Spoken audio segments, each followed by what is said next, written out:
वो rickshaw Mercedes को पीछे छोड़ दिया। देवेंद्र जी जो है वो बड़े दिल से उप मुख्यमंत्री बन गए, उनको भी अनएक्सपेक्टेड था। हम लोग कोई भी इलीगल काम नहीं कर रहे।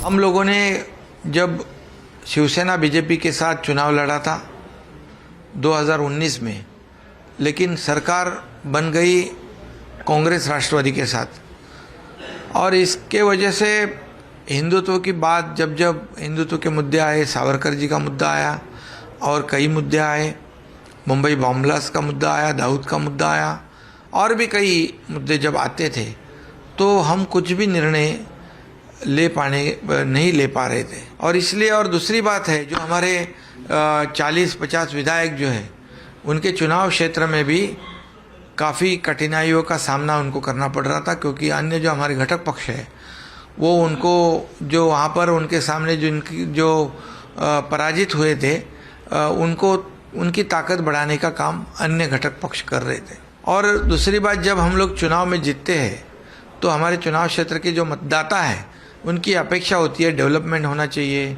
पानी चाहिए, रास्ते चाहिए, जितने भी मूलभूत जो काम है डेवलपमेंट के, वो अपेक्षा रहती थी। लेकिन हमारे एमएलए जो है, विधायक जो हैं, वो नहीं कर पा रहे थे। फंड की कमी थी और बाकी सब समस्या थी, और इसलिए हम लोगों ने कई बार हमारे वरिष्ठ जो है उनसे बातचीत की इसके बारे में कि हम इसमें करेक्शन करना चाहिए, लेकिन हम लोगों को उसमें कामयाबी नहीं हासिल हुई और हम उसमें सफल नहीं हुए दुर्भाग्यवश, और इसलिए ये भूमिका हमारे 40-50 विधायकों ने ली।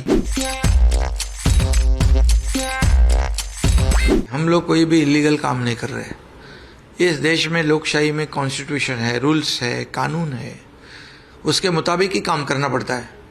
और आज हमारे पास मेजॉरिटी है, जितनी 2/3 लगती है उससे ज़्यादा है, और इसलिए जो निर्णय हम लोगों ने लिया है वो बिल्कुल लीगल है, वैलिड है, और स्पीकर ने भी हमें रिकॉग्नाइज किया है। और लड़ाई जो कानून की लड़ाई जो सुप्रीम कोर्ट में है, उसके बारे में भी जब लोग हमारे खिलाफ कोर्ट में गए थे, उनको भी कोर्ट ने डांटा है, फटकारा है। तो निश्चित रूप से हम लोग कोई भी गैर कानूनी काम किया नहीं है, और जिन्होंने किया है उनके खिलाफ कोर्ट निर्णय लेगा।